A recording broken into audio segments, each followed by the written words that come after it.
ደራሽ እንደ እግዚአብሔር ያለ ማንም ስለሌለ መውጫ መንገድ ማምለጫ ቀዳዳ መፍትሄ ሊሆን የሚችል የተስፋ ጭላንጭል በጠፋ ጊዜ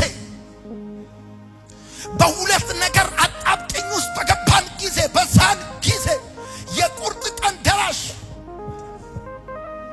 እግዚአብሔር ማለት ነግራቸዋለሁ። ከፊት ኤርትራ ባህር ከኋላ የፈርዖን ሰረገላ በመጣ ጊዜ እስራኤላውያን የሚጠፉ መስሏቸው ነበር። ወየው ጠፋን ብለው ነበር። በግብጽ መቃብር ስለሌለ ነው ወይ ብለው ነበር። እና ሙሴ እግዚአብሔርን በደንብ አድርጎ ያውቀዋል እንዴት የቁርጥ ቀን ደራሽ እንደሆነ። የዛሬን ብቻ ጣኝ ያላችሁ ስንት ቀን ወጣችሁ እቺን ብቻ ብላችሁ ለምን መሰላችሁ እግዚአብሔር ያስጨነቃችሁ? ለምን መሰላችሁ ጫና የበዛባችሁ? ለምን መሰላችሁ ተግዳሮት የበዛባችሁ? ቢኮዝ እግዚአብሔር ያየላችሁ ከፍታውን ከሆነ እግዚአብሔር ያየላችሁ ከፍታውን ከሆነ ያንን ህይወት ያንን ፖዚሽን ያንን ሌቭል ከተፈተነ ሰው በስተቀር ማንም አያገኘው። በፈተና ካለፈ ሰው በስተቀር ማንም አያገኘው። ይኸውላችሁ እግዚአብሔር ከፍታን እንዳየላችሁ እርግጠኛ ከሆናችሁ እግዚአብሔር ድልን እንዳየላችሁ እርግጠኛ ከሆናችሁ በሁሉም አቅጣጫ የሚመጣን ጫና እናንተ ቀጥ አርጋችሁ ለማቆም እግዚአብሔር ያንን ነገር በህይወታችሁ ላይ ካየ ይህንን ህይወት ከተፈተነ ሰው በስተቀር ማንም አይኖረው። አንድ ሁለት ልንገራችሁ።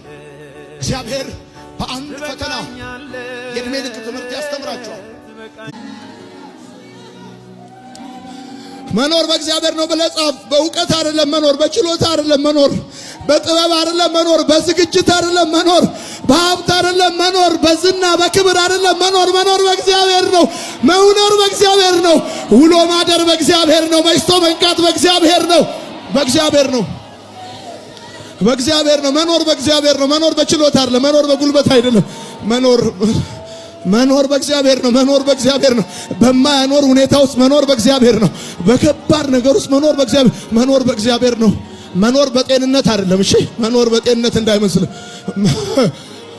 መኖር በወዳጅ አይደለም። መኖር በዘመድ አይደለም። መኖር በክንድ አይደለም። መኖር በደሞዝ አይደለም። መኖር በኤክስፒሪየንስ አይደለም። መኖር በእግዚአብሔር ነው። መኖር ሰዎች እችን ስሙኝ በደንብ ያደረክላቸውን ይረሳሉ፣ ያደረክባቸውን አይረሱም። እናት ግን ታውቃለህ ያረክባትን ትረሳለች፣ ያደረክላትን አትረሳም። ይገርምሃል፣ ያደረክላትን አትረሳም፣ ያረክባትን ትረሳለች።